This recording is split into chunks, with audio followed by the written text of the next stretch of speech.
Welcome to new TV Telugu. ప్రముఖ సినీ నటుడు మంచు విష్ణుకు చెందిన కార్యాలయంలో కేంద్ర జీఎస్టీ ఇంటెలిజెన్స్ విభాగం అధికారులు ఆకస్మిక తనిఖీలు చేపట్టారు. హైదరాబాద్ లోని మాదాపూర్, కావూరి హిల్స్ లో ఉన్న ఆయన కార్యాలయాలపై ఏకకాలంలో 2 ప్రత్యేక బృందాలు ఈ సోదాలు నిర్వహించాయి. కన్నప్ప సినిమాకు సంబంధించిన జీఎస్టీ చెల్లింపుల విషయంలో కొన్ని వ్యత్యాసాలు ఉన్నట్లు అధికారులు అనుమానం వ్యక్తం చేస్తున్నారు. ఈ నేపథ్యంలోనే సంబంధిత ఆర్థిక రికార్డులను అధికారులు క్షుణ్ణంగా పరిశీలిస్తున్నారు. ఈ తనిఖీల విషయం తెలియగానే మంచు విష్ణు తండ్రి సీనియర్ నటుడు మోహన్ బాబు కూడా కార్యాలయానికి చేరుకున్నారు. ఈ పరిణామాలపై మీడియా ప్రతినిధులు మంచు విష్ణుని ప్రశ్నించగా, మీరు చెప్పేంత వరకు నాకు ఈ విషయం తెలియదు, అయినా ఇందులో దాచిపెట్టడానికి ఏమీ లేదు, ఎక్కడెక్కడ అప్పులు చేశామో ఈ తనిఖీల ద్వారా తెలుస్తుంది కదా అని ఆయన వ్యాఖ్యానించారు.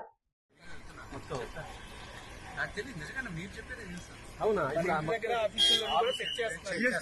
జిఎస్టీ మొత్తం అన్ని ఇప్పుడు చేస్తున్నారు. రేపు రిలీజ్ కదా, మొత్తం ఇప్పుడు అంటే ఎంక్వైరీ చేస్తున్నారు.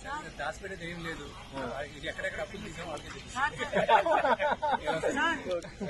సో మొత్తం వరల్డ్ వైజ్ ఇప్పుడు రిలీజ్ కాబోతుంది కదా. ఇప్పుడు చూసిన తర్వాత మీకు ఎలా అనిపించింది? ఫైనల్ గా ఎలా అనిపించింది సినిమా? చూడలేదు, అది హిందీ ఫైనల్ కాపీ చూసారు వాళ్ళందరూ. ఇట్స్ అన్ ఎక్స్పీరియన్స్, వాళ్ళని మీకు గూస్బంప్స్ వస్తున్నాయని అంటే లాస్ట్ 1 hour ఇదే మాట జనం కూడా అదే అంటారని నేను పర్మిషన్ కోరుకుంటున్నాను. సోషల్ మీడియాలో బాగా మంచి హైప్ వచ్చేసింది సార్ ఇది. ఎందుకంటే మన తెలుగు సినిమా మళ్ళీ ఒక పాన్ ఇండియా లెవెల్లో ఇప్పుడు ఇది కాబోతున్నట్టుగా మొత్తం వస్తుంది. ఇన్ని రోజులు మీకు ఇప్పుడు ప్రభాస్ గారి ఫ్యాన్స్ సపోర్ట్ కూడా ఫుల్ ఉంది. మొత్తం కూడా మీది ఇటు ప్రభాస్ గారి ఫ్యాన్స్ మొత్తం సపోర్ట్. సో మీరు ఎలా అనుకుంటున్నారు ఇప్పుడు ఈ సినిమాని మనం ఏ విధంగా అనుకోవచ్చు?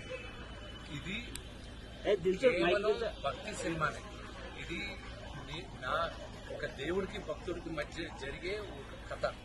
ఇది ఈ తరం ప్రతి ఒక్కరు చూడాలని తీసాం ఈ సినిమాని. ఇంకా 24 గంటల్లో రిలీజ్ అవుతుంది. మీరందరూ చూసి ఆశిస్తారని, మమ్మల్ని ఆశీర్వదిస్తారని.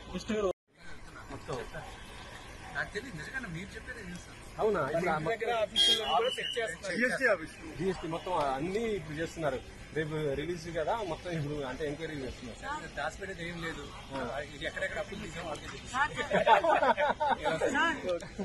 సో మొత్తం వరల్డ్ వైజ్ ఇప్పుడు రిలీజ్ కాబోతుంది కదా.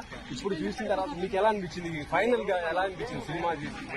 చూడలేదు, అది హిందీ ఫైనల్ కాపీ చూసారు వాళ్ళందరూ. ఇట్స్ అన్ ఎక్స్పీరియన్స్, వాళ్ళని మీకు గూస్బంప్స్ వస్తున్నాయని అంటే లాస్ట్ 1 hour ఇదే మాట జనం కూడా అదే అంటారని నేను పర్మిషన్ కోరుకుంటున్నాను.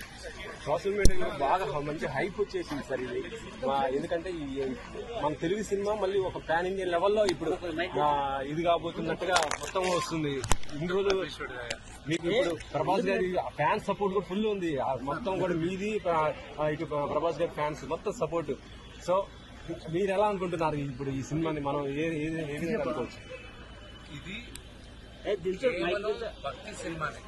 ఇది నా ఒక దేవుడికి భక్తుడికి మధ్య జరిగే ఒక కథ. ఇది ఈ తరం ప్రతి ఒక్కరు చూడాలని తీసాం ఈ సినిమాని. ఇంకా 24 గంటల్లో రిలీజ్ అవుతుంది. మీరందరూ చూసి ఆశిస్తారని, మమ్మల్ని ఆశీర్వదిస్తారని.